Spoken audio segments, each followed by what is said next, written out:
guys, so this is our day 12 na ng Learning QuickBooks in 30 days in 60 seconds. So, kanina nagre-review ako ng mga comments dun sa other videos ko.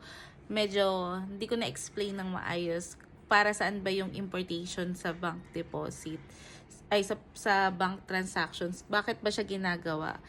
Minsan kasi, supposed to be, dapat nakalink yung ating bank dun sa QuickBooks. Pero there's some of business owners na hesitant sila sa pag-link ng kanilang bank account sa QuickBooks kasi baka mamaya magkaroon ng unauthorized na debit, mababawasan yung nasa bank nila.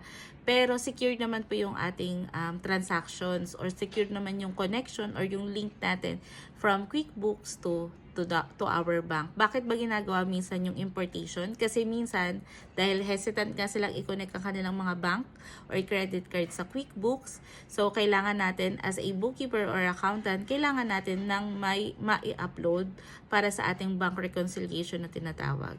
So, meron kang dalawang option for you to convert your bank statement. Kapag may access ka doon sa bank, pwede mo nang i-convert agad or i-download yung bank statement nila through CSV form. If wala at hindi available, ito yung way na pwede mong gawin. Pag free, meron kang option dito sa I Love PDF. So, pwede kang pumunta dito sa Convert PDF, tapos PDF to Excel. Yan. So, mako-convert mo na yung PDF mo dyan, any PDF. Tapos, pwede ka nang, kunyari ito, for example, yan.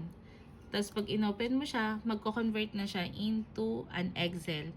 Tapos, aayusin mo na lang siya base dun sa template ni QuickBooks. Yan.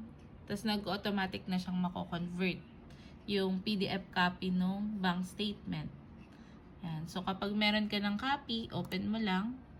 Tapos, aayusin mo siya base dun sa need na requirements ni QuickBooks, ano ba yung mga requirements na need niya? Kasi ganito yung itsura niya.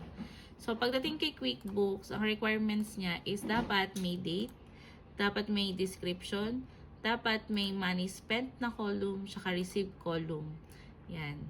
So, kapag meron ka namang pera at meron kang budget, tapos you can have this one.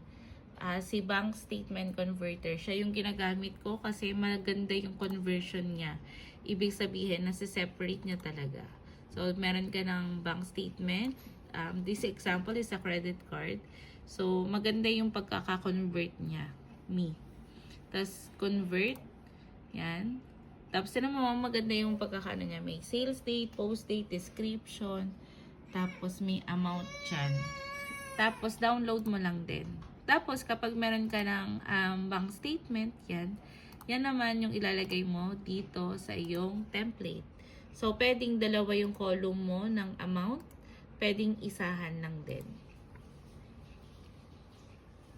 Yung gagawin mo sa mga bank statement or bank transaction na binigay sa ni client na hindi nakakonect yung kanilang bank sa QuickBooks.